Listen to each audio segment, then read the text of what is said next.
Hello mga math enthusiast! Welcome back sa ating YouTube channel kung saan ang math ay mas pinadadali at mas minamahal. For today's video, ang topic pa rin natin is about polynomial function. Pero i-discuss ko na kung paano ba sasagutan ang learning task number 3. O ang sabi ko, paano? Meaning to say, yung mga given na binigay ko dito ay iba dyan sa muzzle ninyo. Kaya, pakinggan yung mabuti at aralin yung mabuti and for sure masasagutan nyo yan ng kayo lang. Okay, pero bago ko ito simulan, pindutin nyo na muna dyan yung like button.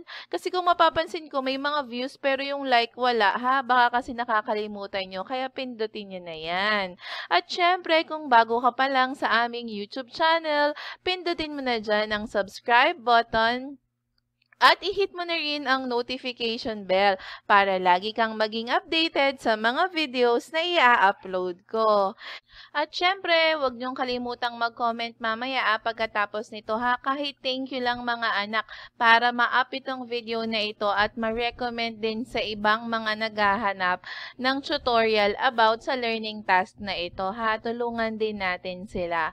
Okay, sige na, simulan na natin. Okay, now, which is a polynomial function. Okay? So, pipiliin natin dito, alin ba dito ang mga polynomial function? Paano ba natin malalaman na polynomial function ang given? So, i-discuss lang natin ng mabilis ha, polynomial function. Makukonsidered siya na polynomial function kung wala siyang negative exponents. So, i-check mo, pag may negative exponent siya, hindi siya polynomial. Next, dapat wala rin siyang fractional exponents. Fractional exponents. And yung last, dapat wala rin siyang variable, o dalawa pa, wala siyang no variable inside the radical sign. The radical sign.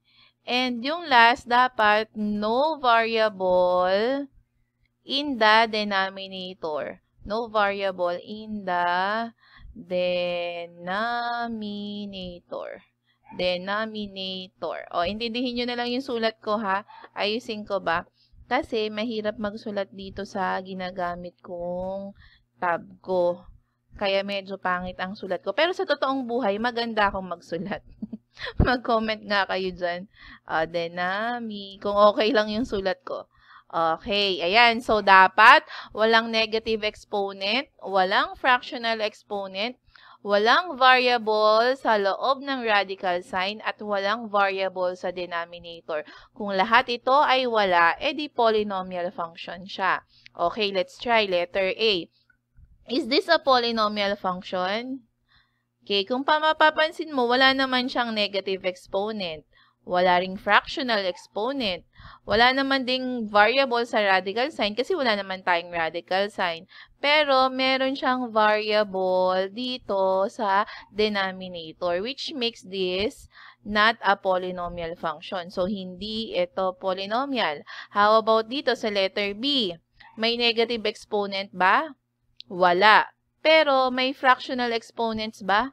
Meron. Ito. So, hindi rin to polynomial function. How about sa letter C? May negative exponent ba? Obviously, meron siya. So, hindi na rin siya. How about letter D? May negative exponents ba? Wala. May fractional exponents ba? Wala rin. May variable ba inside the radical sign? Dahil wala tayong radical sign, wala na rin siya. May variable ba sa denominator? Dahil wala naman tayong fraction dito, wala rin. So, ibig sabihin, ang sagot dito ay eto, letter D. So, ganun yung pag-check ha para malaman nyo kung polynomial ba siya or hindi. Okay, for number 2, we have what are the zeros of x raised to 3 minus 4x squared minus x plus 4. So, ang ina-apply natin dito, it's either factor theorem or remainder theorem. Wherein, kapag sinubstitute natin yung mga values nito dito sa x natin, kapag ang answer ay 0, it means a factor siya or part siya nung zeros nung polynomial natin. Okay, so dahil may apat tayong pagpipilian, kailangan natin mag-elimination method, ha? So, kung itatry natin yung 4, tapos naging sagot na niya ay 4, kung okay siya kay 4, automatic tong dalawa, may eliminate na. Ito na lang yung pagpipilian natin, ha? Ganun kayo pag multiple choice. Dapat nakakapag-eliminate kayo ng mga choices na hindi na part para mas madali sa inyong mag-answer. So, let's try. So, unahin na natin yung positive, ha? So, when x is equal to 4. So, we have here x raised to 3 minus 4x squared minus x plus 4. So, we have here, dahil 4 nga ito, we have 4 raised to 3. So, we have this one minus 4 times 4 squared. Okay, minus 4 plus 4. 4 raised to 3 is 4 times 4 times 4. And 4 times 4 times 4 is what? This is 16 times 4, you have 64. So, you have here 64. Minus 4 squared is 16 also, minus 4, 64 din yan. And then, minus 4 plus 4. So, we have 64 minus 64, 0. Okay, 0 minus 4 is negative 4. Negative 4 plus 4 is 0. Which means yung 4 natin ay tama. Part siya ng 0. O sa zeros nito. So, wala na to, wala na to. Ang pagpipilian na lang natin ay itong dalawa. Kung mapapansin natin, etong negative 1, pareho sila sa choices. So, which means yung negative 1 is part na rin ng zeros. Ang titingnan na lang natin itry kung 1. Kung okay siya kay 1. Kung okay yung 1, edi yung A, sagot na natin. Siya na yung answer natin. Hindi na natin tinry yung tatlo na nakapagbawas ng time sa atin sa pag-answer. Okay, so let's try. We have here x is equal to 1. So, which means we have here 1 raised to 3 minus 4 times 1 raised to 2 minus 1 plus 4. 1 raised to 3 is 1 minus 4. Oh no, 1 raised to 2, sorry, nabubulol. 1 raised to 2 is 1 times 4 is 4 minus 4 plus 4. Okay, 1 minus 4 is what? Ay, sorry, minus 1 ito, ha? Wait lang. Ito yan, oh, minus 1. Oops. Okay, 1 minus 4 is negative 3 minus 1 plus 4. So, negative 3 minus 1 is negative 4 plus 4. So, negative 4 plus 4 is 0, which means 1 is also correct. So, eto, we have 4 and then we have 1, 4 and 1, 4 and negative 1, negative 1. So, ang pipiliin natin, etong letter A. Ngayon, kung gusto nyong i-check, i-substitute nyo siya, okay lang din para matry ninyo, ha? Pero ganun lang yung ibinigay kong technique sa inyo, ha? Mag-eliminate kayo hanggang sa makuha nyo na yung answer. Okay, now for number 3, this is a very easy, ha? O, enter ko lang to. Kasi putol. Okay, how many turning points does the graph have? X plus 2, x minus 5, x plus 3. So, ilan daw turning points ito? Kung i-expand natin to, ang magiging highest degree natin or exponent dito ay x raised to 3. Diba? Kasi x times x times x na hindi ko na ipapakita dito kasi obviously naman na x raised to 3 sa final answer ang magiging highest exponent natin. Sa last video, i-discuss ko na ang turning points is just subtracting 1 to the highest exponent. Since ang highest exponent natin dito ay 3, so 3 minus 1, your turning points is 2. Letter B.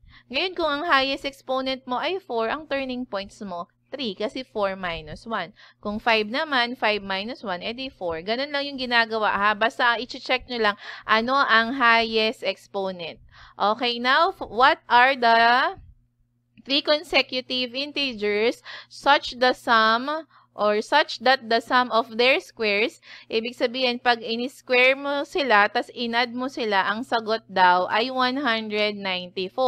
Since given na tayo nito, hindi na natin kailangan pang gumawa ng kung ano-ano, magta-trial and error na lang tayo. Ha? Yun yung maganda kapag may mga choices na.